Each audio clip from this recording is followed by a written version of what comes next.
احمدہ ونصلی علی رسول الکریم۔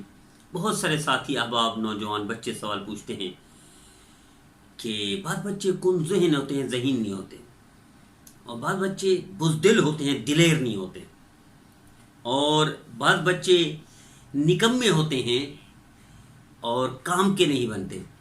اسی طرح بعض بچے سست لیزی ہوتے ہیں، جدوجہد کرنے والے اور کوشش کرنے والے نہیں ہوتے۔ بعض بچے بالکل ڈل قسم کے ہوتے ہیں، ٹیلنٹ ان کا نہیں ہوتا۔ بعض بچے بد اخلاق ہوتے ہیں اور وہ اخلاق اختیار نہیں کرتے۔ تو کیا وجہ ہے؟ یہ بچے ایسے کیوں بنتے ہیں؟ نوجوان اس طرف کیوں چل پڑتے ہیں؟ تو یاد رکھیے گا، جس بچے کے والدین، ٹیچر، سرپرست بچے کو گالی دیں گے، وہ بچہ کبھی اخلاق والا نہیں بنے گا، وہ بدخلق بنے گا۔ آپ گالی دینا بند کر دیں، بچہ اخلاق کا مثالی نمونہ بن جائے گا۔ جس بچے کے والدین بچے کو مارتے ہیں، ممکن ہی نہیں ہے اس بچے کی صلاحیتیں اور ٹیلنٹ کھول کر سامنے آئے اور ذہین فطین بنے۔ نہیں، وہ بچہ اس بالکل نکما پن کا مثال بن جائے گا اور پرلے درجے کا نکما ہوگا۔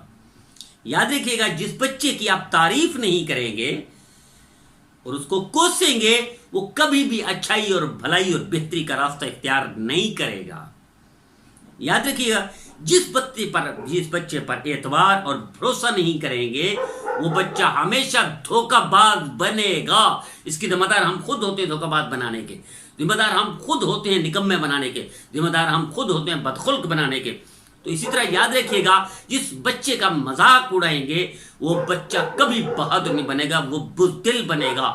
تو آئیے، اگر آپ چاہتے ہیں آپ کا بچہ بزدل نہ بنے تو اس کا مذاق نہ اڑائیں۔ اگر آپ چاہتے ہیں آپ کا بچہ دھوکہ باز نہ بنے تو اس پر اعتبار اور بھروسہ کریں۔ اگر آپ چاہتے ہیں آپ کا بچہ کوشش جدوجہد کرنے والا بنے تو آپ اس کو تانا نہ دیں۔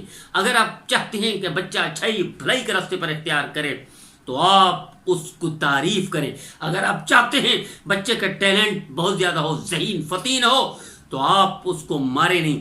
اگر آپ چاہتے ہیں بچہ آپ کا اخلاق والا بنے، دنیا کے لیے رول ماڈل نمونہ بن جائے، تو آپ اس کو گالی نہ دیں۔ یہ چیزیں آپ چھوڑ دیں، پھر دیکھیں آپ کا بچہ اور آپ کا نوجوان دنیا کے لیے مثال اور نمونہ رول ماڈل بن جائے۔